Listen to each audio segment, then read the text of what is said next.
I know you'd love this for this episode to be a tight 12. Heck, I bet you'd even take a tight 20. Well, this ain't the day, Robinson. No? No. Okay. No, you have to know there were a lot of feelings, a lot of questions about the B&Ws. Mm-hmm. And we're going to start with my thoughts Okay. on the 801 D4 signature. All right.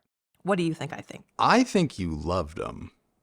That's just what I think. I mean, visuals or size and the takeover of the living room and all of that stuff aside, or the logistics of getting them here.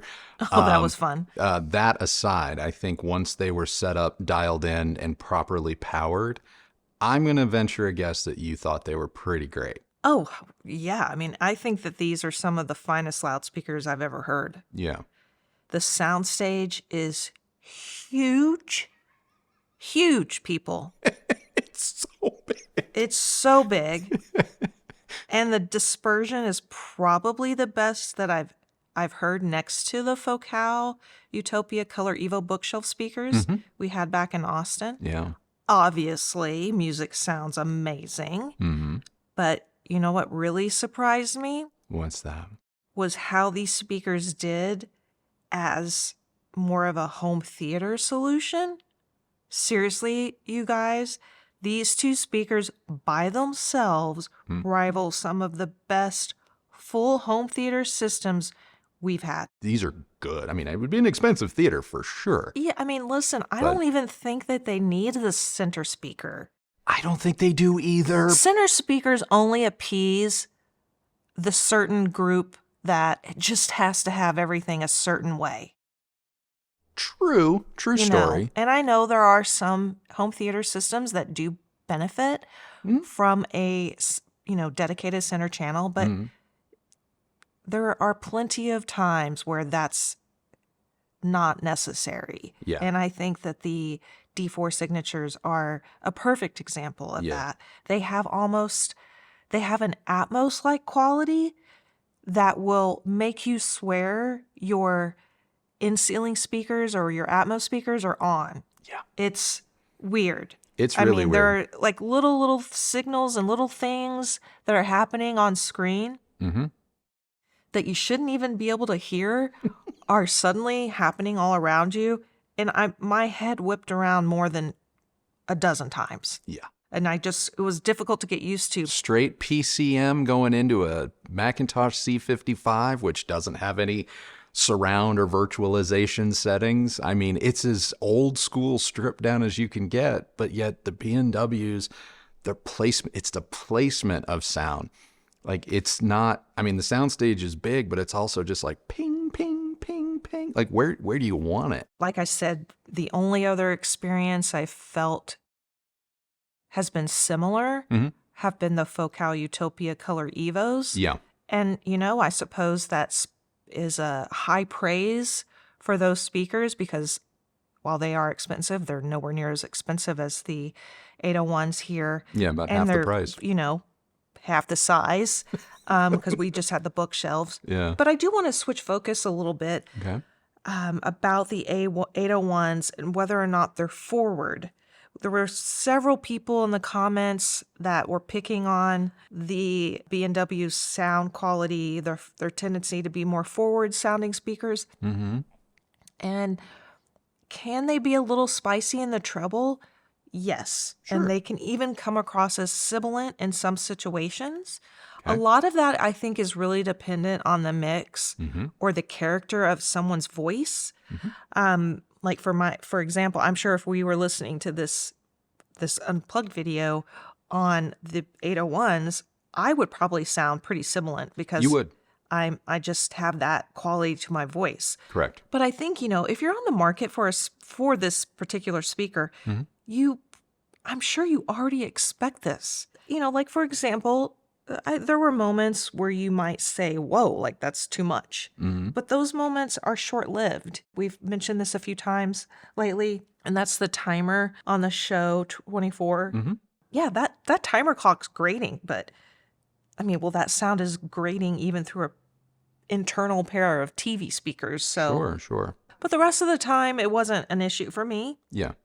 These speakers are crystal clear, and they have some of the best intelligibility that I've ever experienced. Yeah, and I hope that people realize that while it is possible, and like I said, I totally said that in the review, while it's possible that some people may find the speaker bright, it's even measurable that it could be bright. It's important to realize that it's also incredibly tunable. Like even on the C55 with its old school multi-band EQ, like you just kind of grab like that 10K and that 5K dial and just kick it back 1 or 2 notches, and suddenly it's not that you have a different speaker, you just take maybe some of that kick off. Whereas if you have a speaker that rolls off naturally on its own and maybe too much for your liking, I'm not trying to pick on anybody, but like say the Polk R700 that has that natural roll off. Like if you start injecting energy into this signal by way of EQ, you also increase the possibility for distortion. So yes, can you bump the treble? Sure, but you can also introduce distortion artifacts, and those sound worse than a crystal clear, perfectly distortion-free tweeter like the one that's in the 801 signature.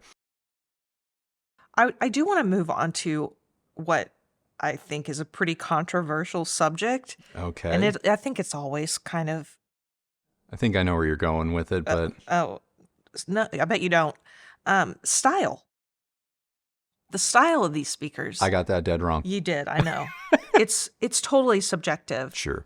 After all, a lot of you will spend thousands of dollars on a plain glossy black box and you think nothing of it. Mm-hmm. So whether or not you like the look of the D4s, it's such a personal decision. Yes. But one thing I don't believe you can deny is the speaker's build quality. I liked it. I like the style. It's a pretty speaker. Really beautiful. Mm-hmm. There's just so many little details that you have to kind of be in the presence of.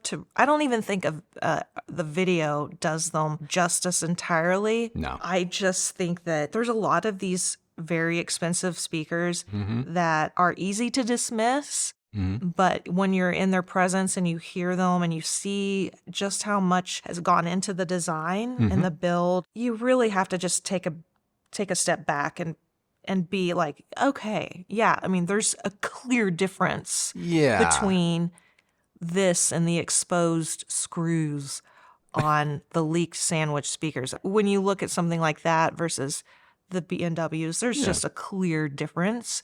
I mean, and you should expect that. There is a huge difference in the price of the leak and the B&W. Mm-hmm. And speaking of price, okay, this is where I think you thought I was going. This is where I thought you were going. Yeah.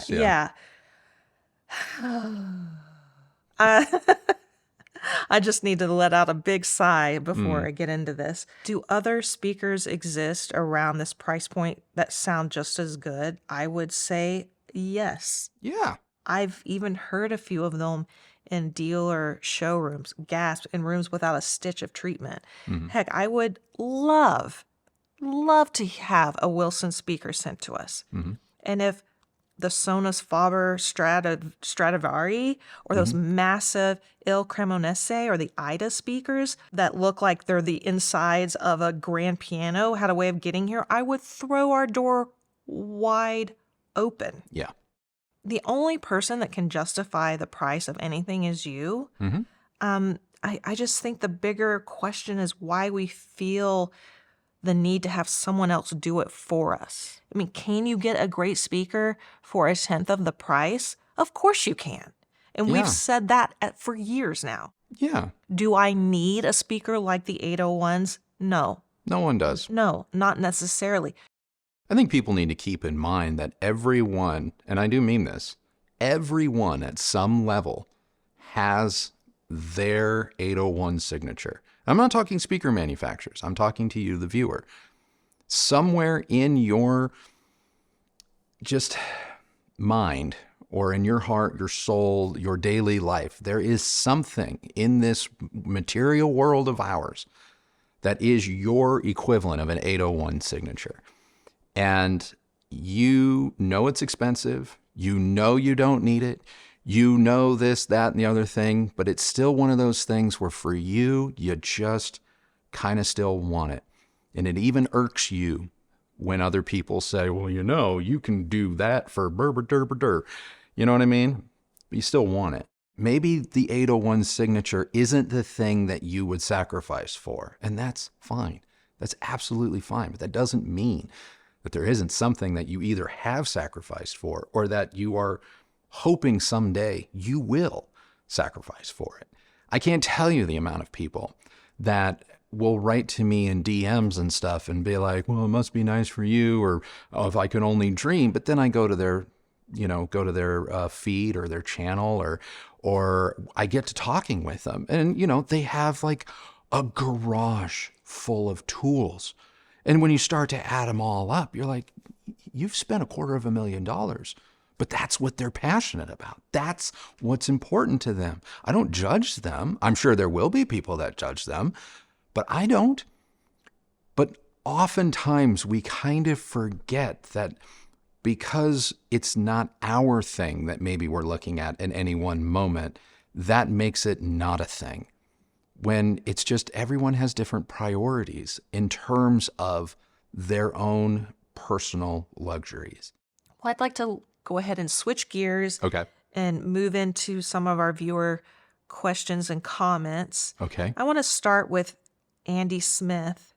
Andy says, I reckon that the musical Fidelity M8XI you had a while back would have been a great amplifier to pair with these as well as the Macintosh. It's going to be really hard to put them back in the box and send them back. I just hope it doesn't diminish your enjoyment of those KEF or Q acoustic speakers you both loved so much. And I want to answer Andy straight up. It does not diminish our enjoyment of other speakers. Mm-mm. That's the beauty of having a variety of experiences. It can make you appreciate what you have even more. Mm-hmm. It can make you appreciate the fact that you can get a fantastic speaker, for example, in the Q Acoustics Concept 50s or KEF, the R11 Metas, for a fraction of the price of what you're seeing here with the B&Ws. Moving on to one of our regulars who's made multiple appearances in our Unplugged, C Booty. Okay. C Booty says, so my comment with speakers of this caliber of the 801 D4 signature is, at what point is clarity, resolution, and detail too much of a good thing? Audiophiles love to bask in this, hearing every little slight shift of the performer in their seat or a little exhale, but is this truly how one listens to and enjoys music unless one is sitting on stage next to the performer? It always seems to me that it's sometimes missing the forest, the music itself, for the trees, parentheses, the minute details. I liken it to examining a painting with a magnifying glass to examine each brushstroke the artist applied versus standing back and taking in the picture as a whole. As you talked about with regard to poor recordings being potentially unlistenable, a lot of everyday enjoyable music is in fact poor sounding. One doesn't want to be relegated to only great recordings. Okay. So, I mean, I hear it. I hear you. I get what you're saying, but I will counter with this. It's better to have it all and the ability to look at something through a magnifying glass and be able to tame it down, take that step back, blur it, if you will, than to not have that ability. And that is why I will always advocate, if this is something you're passionate about, go for it. Go for something like this. Go for the thing that doesn't limit you and tune it to your liking. As for this whole thing about poor recordings, that's the myth. Are there poor recordings? Yes. But we need to be really clear about what we're talking about when we say poor recording. Because no one on planet Earth that is passionate about the work that they create at any level is attempting to make something poorly.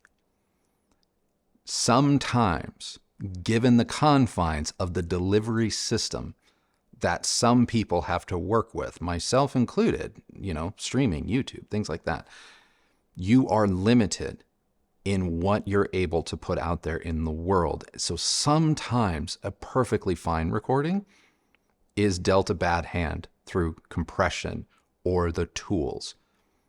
It's not because someone was out there going, no one can hear the difference, no one cares, just whatever.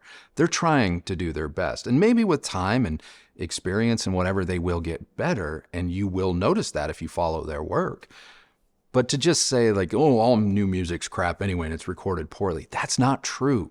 That's not true. That is a trope that, for whatever reason, a lot of people like to throw out there, and it's just false. Hopefully, see Booty, that gives you some clarification on the topic. Hope so.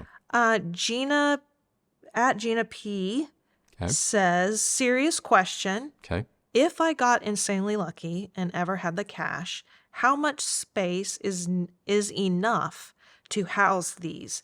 You think the 5-foot spacing is ever likely to be enough? That was one of B&W's starting point recommendations for placement. Seems to me you're definitely going to need closer to 10 feet. Yeah, I mean, I tried them 5 feet apart. It was a very monaural sound. In our room, 8 to 13 feet apart was the sweet spot.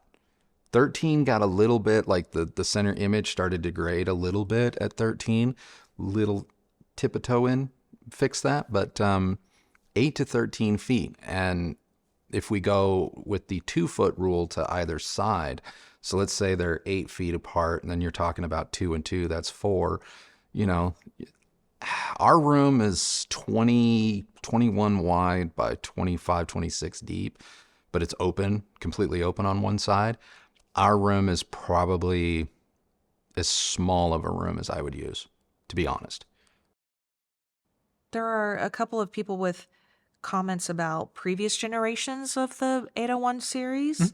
For example, at Haskins 45 says, since the 801s have been around for a while at this point, how much has their sound changed over the year?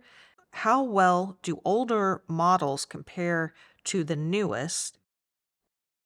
Also, at PMansk says, one of the important points that would seem to differentiate the D4 iteration from previous models is the ability to play well at low volumes. Earlier models required a jolt of power to obtain the full details of the music. Do you have anything to add or any thoughts? Yeah, I mean, as someone that owned the 801D2, not a signature version, but the original Diamond iteration tweeter of the 800 series, the last person saying that it required a little bit more power to kind of come to life, that is true. I do recall having to throw quite a bit of power at those speakers. At one point, I had them bi-amped with 1,500 watt monos from Crown. So that's 3,000 watts per side. As far as how have they changed over the years, they're more dynamic now. Like the last person said, but talking to the first question, they are more dynamic now. They are a little bit more lively. Not that the original 800 D2 couldn't have that top end brilliance, but the tweeter improvements have they're just more extended. They're more extended and they're cleaner. Bass, I think the bass has become more textural. It's always been deep. It's always been the punch, but there's that snap now, that lightning quick reflex. I think that woofer recoils faster than it ever has. Mid-range wise, if you ignore the bass and the treble changes over time, I think that's been largely the same or relatively unchanged. Stylistically, I will say, sorry, B&W, as beautiful as the 801 signature is and the two finishes they offer, the real walnut wood veneers and bird's eye or tiger eye maple that they used to come in 15, 20 years ago, I miss that. I do. And the use of leather was a little bit more pronounced in the older models, and I also miss that too. There's a bulldogish stance to the older speakers that has a much more mid-century vibe that I still love. I get that I'm going to give up a little bit of dispersion soundstage with pinpoint accuracy by going older versus the new. But the look still is right here. The 801 Signature is the better speaker, hands down. Visually, though, the original 800 series D2 and maybe D3, that's peak visuals for me. I want to go back to something else P. Mansk says in his comment. It's interesting that you don't use the speaker covers in order to maximize the sound, yet you have a very large reflective surface between the speakers. Oh. My experience is that area is best treated with an absorber, diffuser based upon how the room interacts with the speakers, and is a far larger factor in overall sound than whether the speaker covers, the grills, are, I'm assuming that's what he's talking about, are used or not. Such acoustic treatments need not be ugly and can actually look interesting.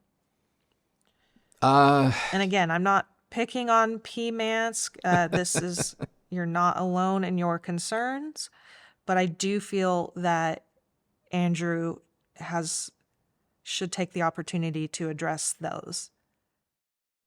I'll just start by saying our room acoustics important, obviously. The speaker room interaction is 95% of it in terms of what you're going to walk away with. Did you like it? Did you not like it? Blah, blah, blah.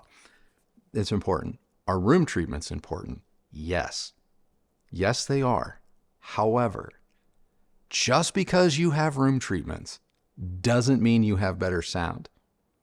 More often than not, people place room treatments in their room based 100% on what they see other people do and not based on what their actual room needed or needs. I know where the strengths and the weaknesses of this room lie because I have measured it corner to corner, floor to ceiling, every which way imaginable. I know what subwoofers do and where. I know where tower speakers perform and where. I know where bookshelves need to be and where. And I can tell you, regardless of the material of the coffee table that you may see in the video, the effect that it has on the frequency response of any speaker we have ever had in this room is almost nothing. This myth that for best anything, you have to not only have a perfectly treated, symmetrical room void of anything but just your body in a chair is one of the things that keeps people from being in this hobby because they think that they have to just isolate themselves. And when you start telling people that that's what they really need, when in reality, they don't, or maybe not all the way, you've just put too many barriers in front of people. Wilson Audio may ignore us as a channel, but there is one thing that Wilson, the brand, Dave, whoever you want to give credit to, there is one thing that they deserve mad props for. And that is they realize they make a luxury product. They realize that they make a product at a very high level, but they also have designed a product that they don't expect their customer base to live around. They build their product to sound good in their customers' lives, not the other way around. And their placement methodology is such, and I would encourage you to Google this. There's been plenty of articles written about this.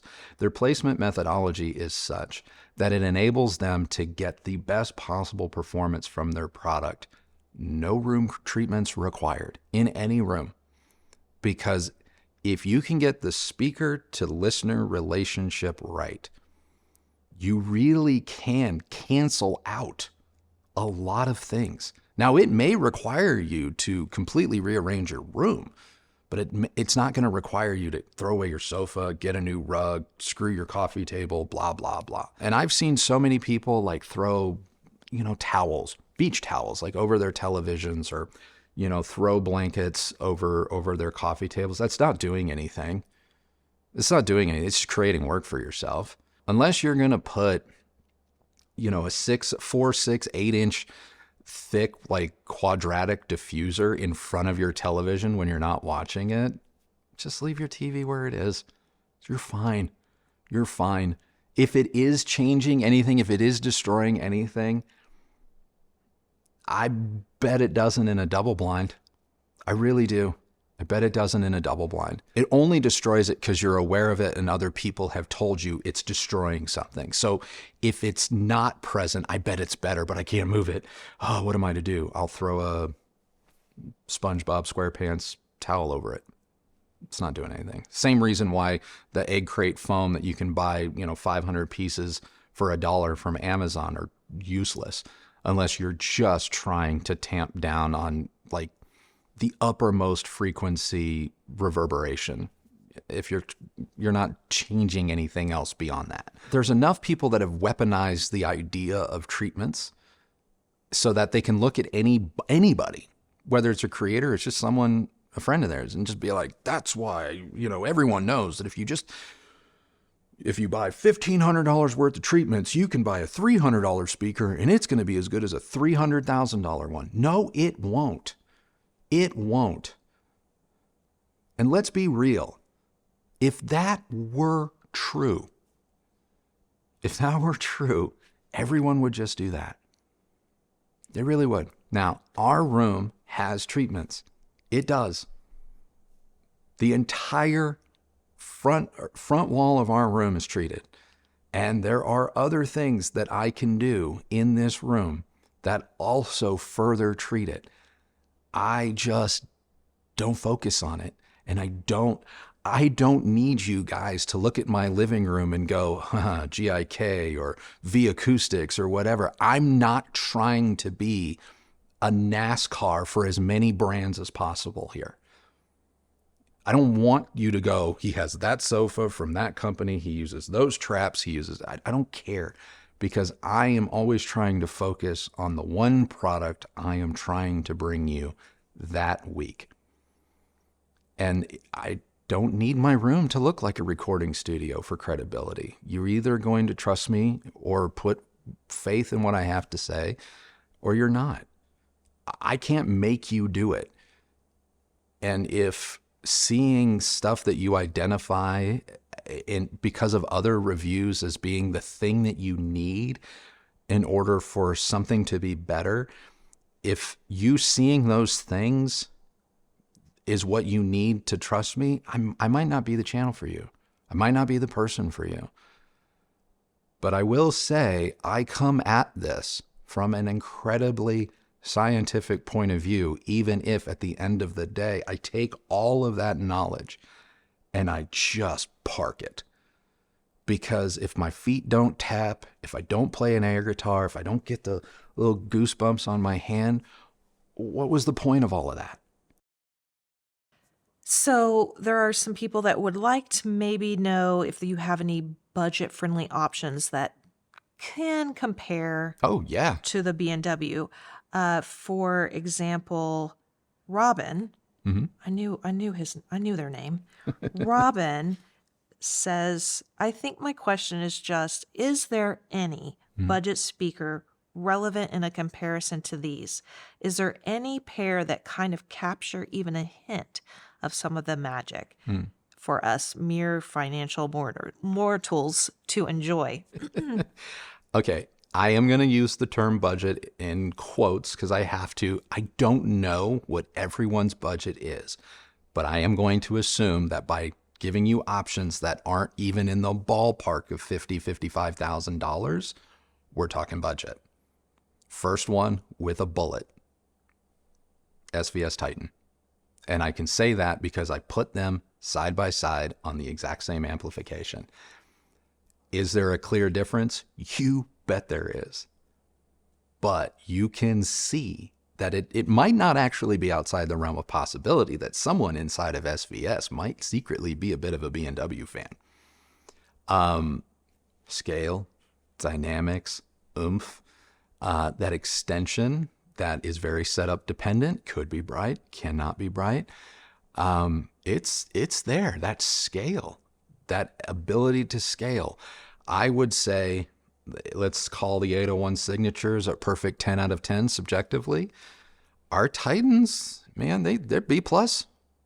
They're solid B+, especially when you give them the same opportunities in terms of amplification and the same opportunities with respect to setup. I would say Martin Logan's FXT F whatever F100, a little bit more bombastic, but yeah, but there's a similar scale, that sort of live presence feeling.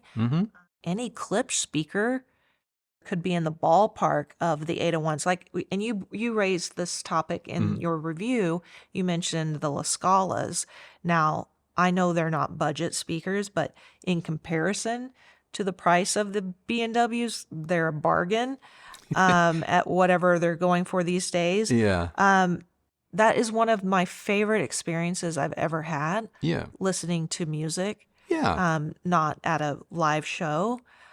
So I don't know. Do you agree there? I agree that the La Scala is good for like the scale and the presence and the feeling and that suspension of disbelief. But I will say that the Cornwall is probably a better sonic tonal facsimile because properly powered. It's not a horn-loaded woofer. And so I can get the Cornwall 4s to absolutely slap in very similar ways to the 801. With some EQ, mini DSP to be exact, and the right amplification. Yeah, I mean, I get that these are all still relatively expensive loudspeakers, but they are budget in comparison. I'm trying to figure out a way to give someone like a $1,500 option, and that's a little bit harder to do. At Perlman 7376 says, about 15 years ago, I had the pleasure of listening to a pair of B&W 800 series speakers. I'm not sure the exact model. I have been to Carnegie Hall and Lincoln Center, and these speakers made me feel like I was seated dead center about 15 rows back. Simply put, they're easily the best speakers I've ever heard. I'm considering purchasing the B&W 603S3 speaker since I feel B&W are voiced to replicate the concert hall experience. I'm also considering Klipsch RP 8000F Mark II, but it seems they are more of a rock and roll speaker. Any thoughts? I don't normally recommend the B&W 600 series, or I haven't for the last couple of years. This new version, the S3, is a little bit better and a little bit more refined and has made it to my, it's okay. It may not be my absolute first choice at its price point, but I don't feel it needs a warning label anymore. I think I would go with the 705. If you go up market to the S3. 700, I think you're going to be better off. The 705 has the decoupled tweeter, very similar to the 800 series, and there is a marked improvement in sound quality. I get that. I think it's a little, just about double the price of the speaker you're talking about, but I also think that you may be one and done with like a 705. Whereas if you get the 600 series, you're definitely going to enjoy yourself, but you may always be looking to see if the grass is greener. Whereas I think the 700 starts to represent a real, like, okay, for most people, this is enough. And as far as the Klipsch RP8000F? RP8000F is just going to give you more, I don't want to say it's a rock concert vibe, but you are picturing being in a concert hall where the room is doing the amplification. The room is acting as a horn. Whereas Klipsch to me sounds like being at a live venue with large speaker arrays. Yes, there is a band present and my eye and my brain is putting the location of the instruments into the visual an oral perception of the wall of sound, but it's still very much an amplified live sound. That's what Klipsch is. Klipsch RP8000F. That is what it is. It's like the replication of an already replicated event. Whereas like Klipsch heritage products like a Cornwall or a Forte 4 go a little bit more into that, concert hall kind of resolution and feeling. B&W definitely has that. So. Well, dispensing with the more obtainable products, I do want to move into other high-end speaker comparisons. Okay. Some of the most requested comparisons we received on this video were for the KEF Blades, Paradigm Persona, and obviously Wilson. Alan, I'm not going to try. What about Beolab 90 from Bang & Olufsen? And of course, you can also comment on Beolab the 50. others. Okay. Beolab 90, I've only experienced the 90 in showrooms. I've never had them in my own space. So take what I'm about to say with a grain of salt. The difference in why I didn't make any comparisons between the B&W and the B&O products, despite everyone knowing I'm a big fan of both companies. Bang & Olufsen are powered speakers, and they are speakers that rely on DSP, which makes them really any kind of speaker that you want. They can be as good or better than an 801 signature, but they can also be whatever you want, And so it's not really an apples to apples comparison. That said, as much as some people might go, oh, the Beolab 90 is $125,000, it's not comparable.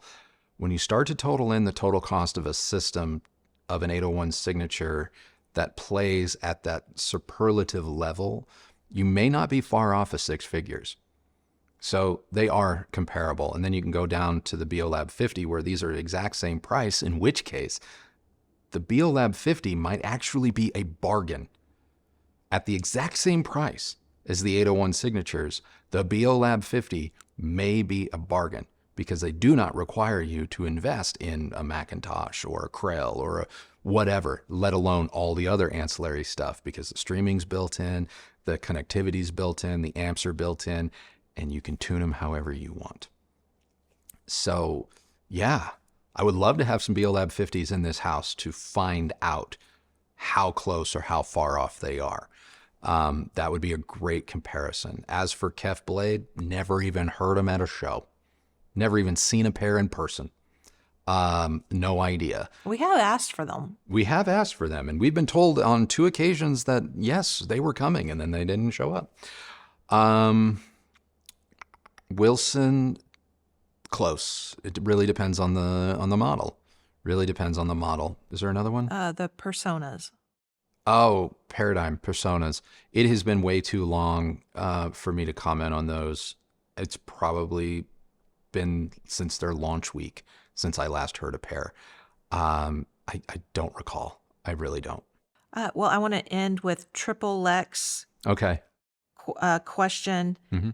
Is the 801 signature the finest loudspeaker you have heard so far to date?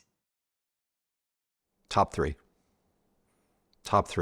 It surpasses the 800 D2 Diamond series that I owned, which was in the top 3. It surpasses that, so we've retired that.